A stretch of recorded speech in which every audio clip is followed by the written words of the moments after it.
Hello, everyone. Welcome to Friday, TGIF. It's the 26th day of December, 2025. Your Day with a Podcast brought to you by the Advocates Injury Attorneys. If you've been injured in an accident, don't face it alone. Get an experienced local Wyoming attorney on your side. Free consultations at WyomingAdvocates.com or call 307-800-1952. You deserve an advocate. Well, there's a shot from Pinedale yesterday on Christmas Day. What's missing? A lot's missing. Certainly the lack of snowfall as light rain continued to fall as that very moist California storm continues to pump unseasonably warm air out ahead of it, but also just a lot of moisture in the air as well that we'll see here in a moment.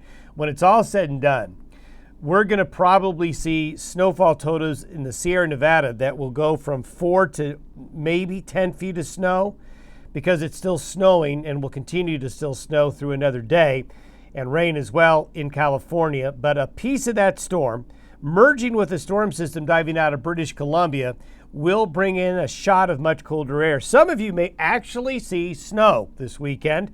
Not a lot of you, but some of you that haven't seen it in a while. And it is certainly going to be colder. In fact, some will wake up with overnight low temperatures in the single digits and teens in some locations by Sunday morning.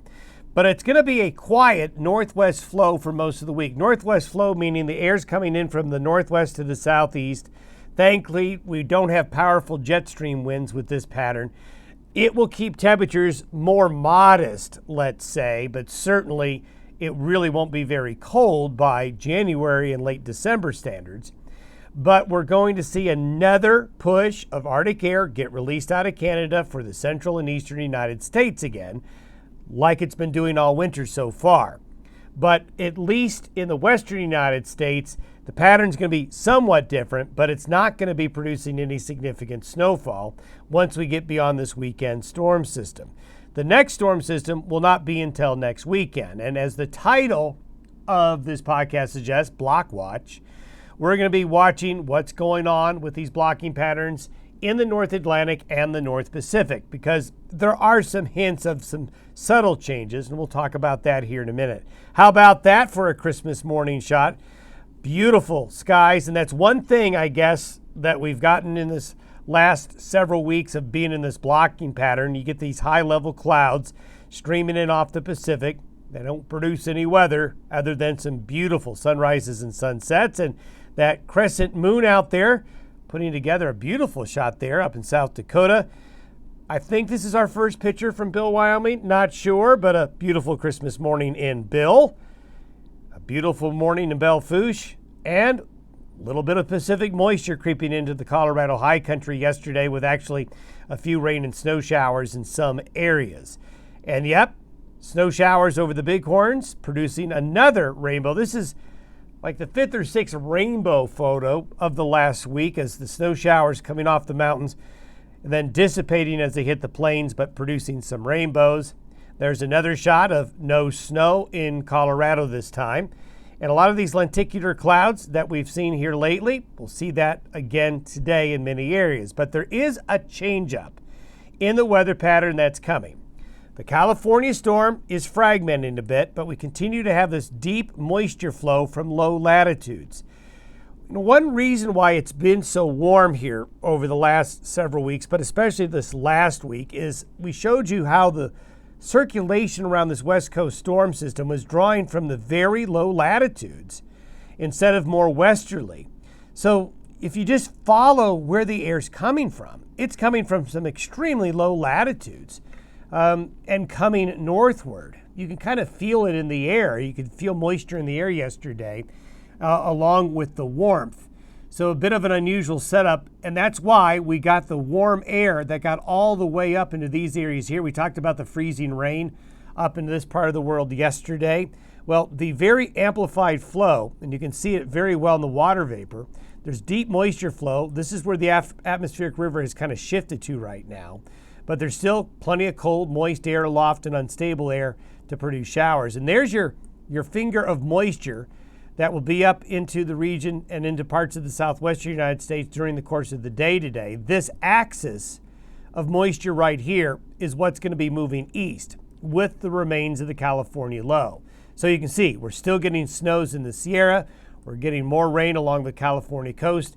We've got a very wintry mix in the Great Lakes and more snow headed towards the upper parts of New England with a wave going through there. And then, as we know, the middle part of the country, nothing going on.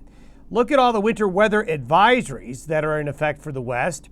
From even northern Arizona, we've got winter weather advisories for Colorado, Wyoming, into the mountains of Utah.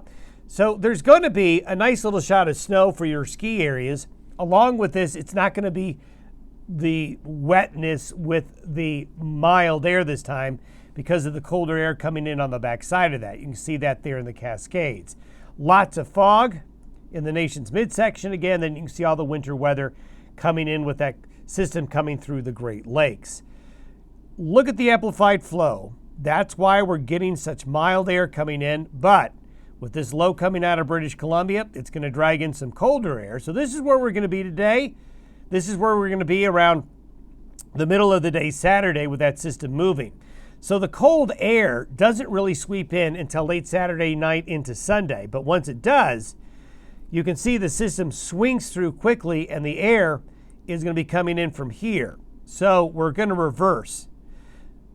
So by Saturday night and Sunday, it's a complete air mass change from Canada as opposed to one coming from the low latitudes. That's why there's going to be a quick change up in the weather very quickly. And of course, those H's have been on the weather map. I haven't moved those literally for weeks. As we take a look at the precipitation map between now and the end of Sunday evening, we showed you this yesterday. There is going to be a little tongue of winter weather coming out into eastern Colorado and maybe some front range areas with the remains of that low coming through and the cold front. We're going to have some good overrunning snows up here into Canada. And you can see the high country with the blue patches is going to see a nice little shot of snow. It's just that the system is going to swing through really quickly during the day tomorrow and into Sunday. But as it ushers in the colder air, which it is a nice shot of cold air, you're going to see it cold enough for snow. And you can see the temperature anomaly by the middle part of Sunday is poking its way very far south, sweeping away the very warm air here that's up here right now. So it'll be a little bit of a shock to the system. In fact, we're going to see temperatures. Look at these temperatures up in Canada by early morning Sunday. And you can see lots of single digits here. 6 degrees in Gillette. We're into the single digits into the Bighorn Basin. Up and across the Dakotas, we've got temperatures well below zero up there. So temperatures are going to cool off rather significantly. But it's a transient cold wave because even though it is going to bring a shot of winter weather, these are the snowfall totals between now and Sunday. You can see these little fingers coming out into the eastern plains of Colorado here. So you're going to have a little bit of snow, possibly along the I-25 corridor. Also, the I-80 corridor could get a little bit slick tonight into the day Saturday. So travelers keep that in mind across southern parts of Wyoming into northern Utah, then even continuing there into Nevada and California. But you're not going to get much downsloping along and east of the divide other than a few snow showers. So as we get into next week, this is for New Year's Eve. We talked about a northwest flow. So the air's coming up, over, and down. So we're looking at a warmer pattern into California here. But for a lot of the west, you're going to be in a pattern where it's not going to be as warm, but it's not terribly cold either. The deep cold will be in the upper Midwest, the Great Lakes, and New England. That's where the Arctic air is going to be, and that's going to go along into the East Coast, bringing a chill to those areas. So this means that next week's weather is going to be pretty quiet, as this is going to stay off the coast of British Columbia, northwest flow again. It won't be as warm, but it's not going to be terribly cold out, really, in this pattern. But not as warm as it's been over the last couple of weeks. That's the point. Now let's go to block watch. This is the Northern Hemisphere 500 millibar pattern as of today. So here is the block in the Aleutians, the Bering Straits. Very big, broad high here. Blocking pattern right here as we get up into the North Atlantic. So here's block 1. Here is block 2. And we're going to be looking at this pattern holding here through the weekend, but modifying a little bit. That's why this wave is going to be able to come on through. So let's take a look a little bit closer to home. Here are the Aleutians. Here's British Columbia. Here's East Asia right here. So here's your Omega block right here. Now, we've got a little bit of an interruption in the squeezing of the block a little bit. That's why it's changing the wavelength. And so that's why we're going to be able to finally get this California storm system to move. So this is where it's going to be today.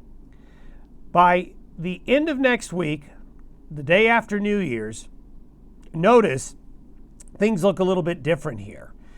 We actually have a trough. We've got low pressure here just off the edge of the Aleutians instead of the big ridging pattern.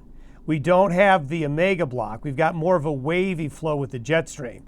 The Greenland block is still there, but we're seeing, at least here, the block in the North Pacific, at least for a bit, changing its form, getting flattened out a little bit, getting a little bit more wavy as the high gets cut off right here. Does this mean the block is gone for good? No, not at all. It could come right back. But what it is showing is a weakness in the block. But that doesn't mean the block will completely break down like this. But if it does, once we get into late next week, into the first full week of January, that will allow a lot of the weather up here to start moving and at least have an opportunity to move through the western United States instead of going around it like this or going down the west coast. But we're not sold on the block changing yet, but that's why we're calling it Block Watch. And we'll continue to update you with that as we get into next week. So the same map I just showed you here is what I'm coming into, just zooming into the North Pacific. So the high gets cut off, pinched off a bit, and then the flow becomes more westerly, and the Omega block kind of tilts and gets shifted more to the west. But it's I don't know if this block pattern right here is terribly robust, because this might just punch on through. That's what we're really counting on, is this punching through and straightening down the flow and allowing storm systems to move in. And then more often than not, you want to start to see a high here, as we showed you earlier this week with the analog pattern. So we'll continue to watch the block. It's got to change before our weather pattern really changes. Have yourself a good weekend. Don't forget our regional travel update. We'll see you on Monday.